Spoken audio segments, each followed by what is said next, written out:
The call of the muezzin to prayer floated over the city of Agra in the dawn, waking up the residents. The summer heat had made even the nights unbearable, and Abdul Karim was almost relieved to leave his bed. His young bride was still asleep. It was the few tranquil minutes of the morning that he loved.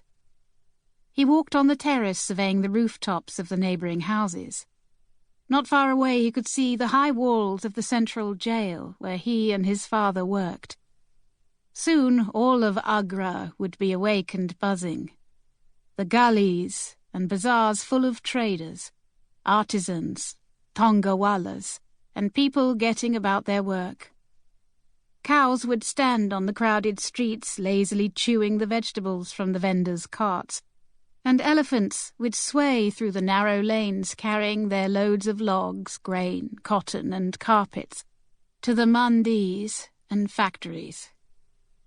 As Karim sat down on a mat to pray, the first rays of the sun fell on the Taj Mahal, bathing it in a warm glow as the gentle waters of the Yamuna flowed behind.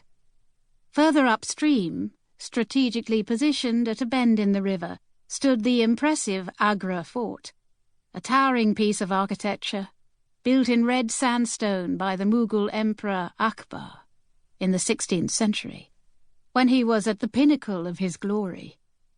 Agra was known then as Akbarabad, capital city of the Mughal Empire. Within the walls of the fort lay the history of 4 generations of the Mughal emperors, tales of war, romance, court intrigues and brutality.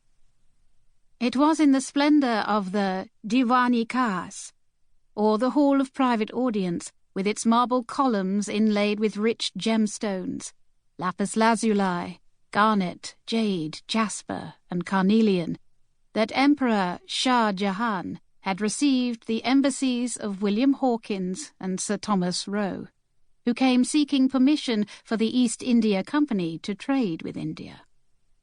The English and Dutch subsequently established their factories in Agra.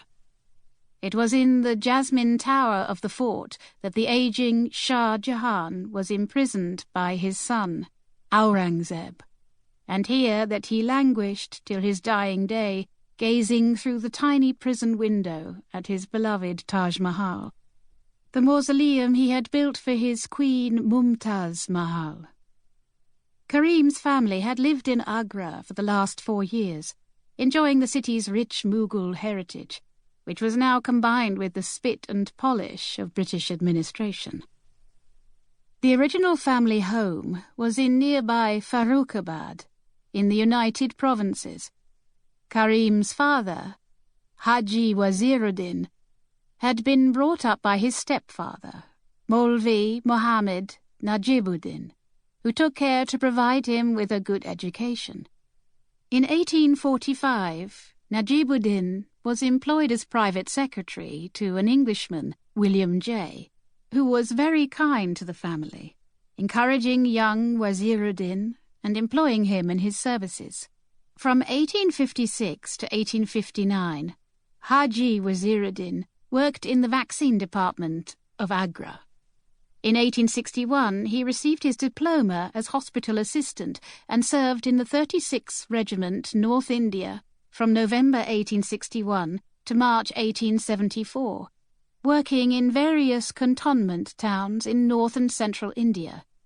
It was in Lalitpur cantonment, near Jhansi, that Abdul Karim was born in 1863. Karim was to grow up in an India very different from that of his father, one that was governed directly by the British Crown and not the East India Company.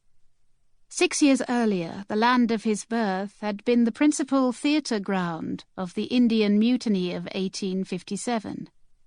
Haji Waziruddin had been an eyewitness to the event that would be described later by Indian nationalists as the First War of Indian Independence. Karim's birthplace, near Jhansi, was synonymous with the fiery Lakshmibai, the Rani of Jhansi, who had donned battle armour, mounted her faithful steed, and led her troops against the forces of the East India Company during the mutiny. Soldiers from the cantonment of Meerut in the United Provinces had taken up arms against their commanders, liberating imprisoned soldiers and killing many English officers. Soon neighbouring towns of Agra, Cawnpore, modern-day Kanpur, and Gwalior were captured by the mutineers, and the rebels began plotting the downfall of the East India Company. They looked north to Delhi, where the aging Mughal Emperor Bahadur Shah Zafar still held court in the Red Fort, and chose him as their symbolic leader. The 82-year-old, famous more for his ghazals and Urdu poetry than for his statesmanship, declared himself Emperor of India, directly challenging British authority. The rulers from various central and northern Indian states rallied under his name.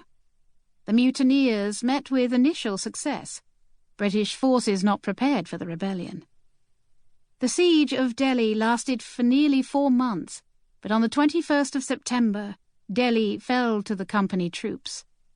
Bahadur Shah Zafar was given a brief trial and exiled to Rangoon in Burma. The last Mughal emperor and descendant of Tamerlane, leaving Delhi unceremoniously in an ox cart, ending an era of Indian history.